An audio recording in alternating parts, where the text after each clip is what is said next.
A reading from the book of Leviticus. The Lord said to Moses and Aaron,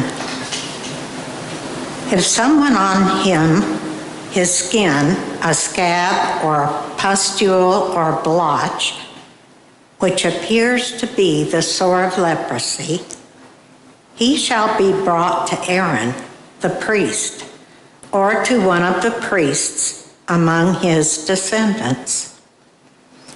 If the man is leprous and unclean, the priest shall declare him unclean by reason of the sore on his head. The one who bears the sore of leprosy shall keep his garments rent and his head bare, and shall muffle his beard and cry out, 'Unclean, unclean.' As long as the sore is on him, he shall declare himself unclean, since he is in fact unclean. He shall dwell apart, making his abode outside the camp." The word of the Lord. Thanks be to The God. second reading is a reading from the first letter of St. Paul to the Corinthians. Brothers and sisters, whether you eat or drink or whatever you do everything for the glory of God. Avoid giving offense, whether to the Jews or Greeks or the Church of God. Just as I try to please everyone in every way, not seeking my own benefit, but that of the many, that they may be saved. Be imitations of me, as I am of Christ. The word of the Lord. Thanks be to God. The Lord be with you. And with your spirit. A reading from the Holy Gospel according to Mark.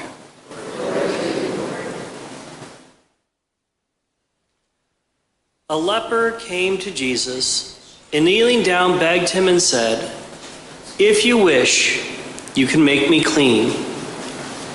Moved with pity, he stretched out his hand, touched him and said to him, "I do will it, be made clean." The leprosy left him immediately and he was made clean. Then warning him sternly, he dismissed him at once.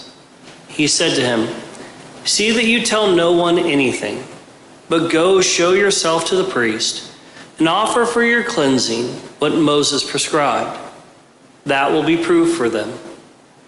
The man went away and began to publicize the whole matter. He spread the report abroad, so that it was impossible for Jesus to enter a town openly.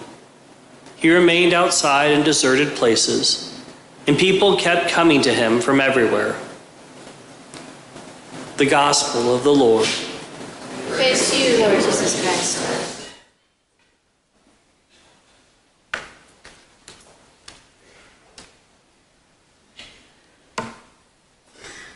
If you wish, you can make me clean. If you wish, you can make me clean. It's one of those prayers, it's probably not far off from many prayers each one of us had prayed.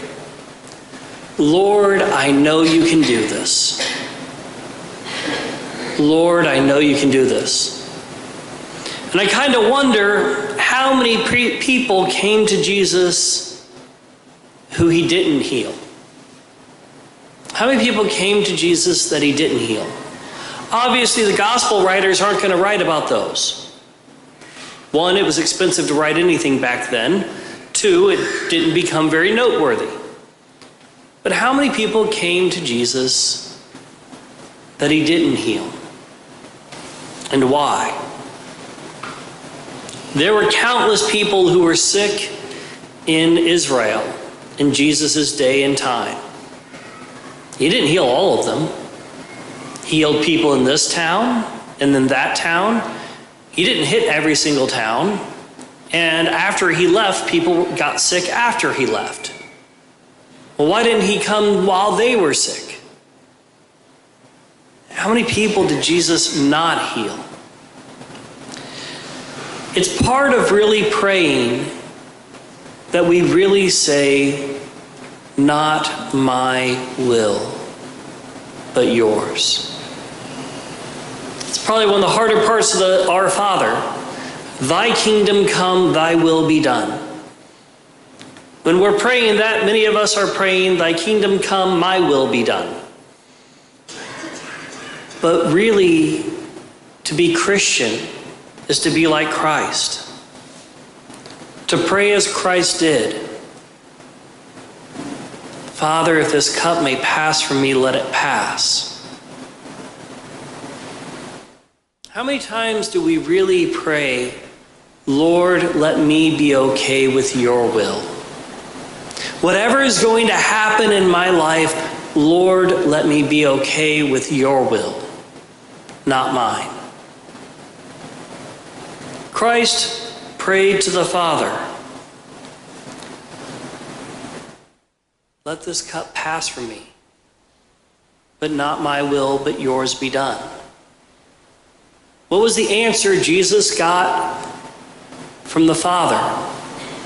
Jesus, in his humanity, did not desire to suffer the cross. But he knew it was part of the Father's will. He prayed, if it may pass, let it pass. But not my will, but yours be done. And then he followed through.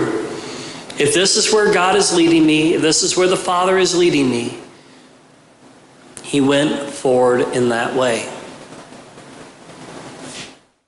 If you wish, you can make me clean.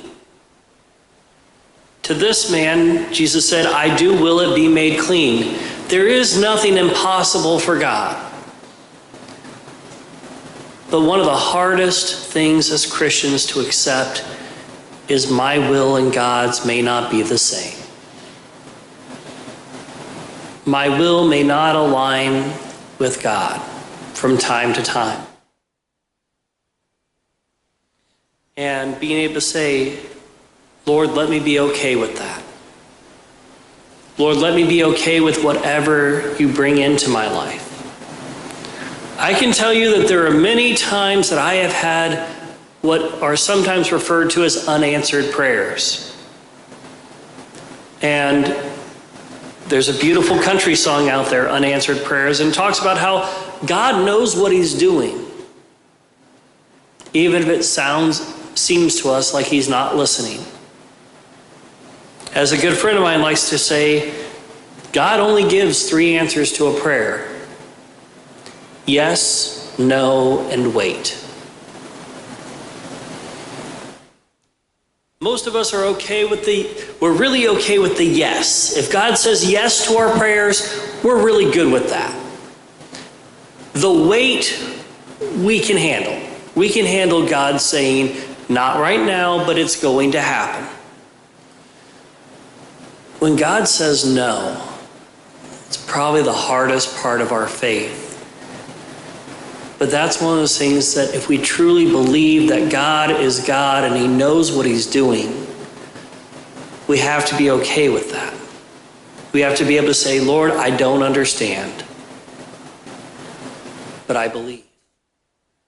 I don't understand what you're doing in this point in my life, but I believe. Help my unbelief. That is probably one of my favorite prayers. Lord, I do believe. Help my unbelief. As we prepare to go into the season of Lent, starting this Wednesday, it's a good time to say, not my will, but your will be done. May we let our Lenten penances, whatever it is we're giving up for Lent, be things that help us say, Not what I want, but what God wants. If you will it, Lord, let me will it too.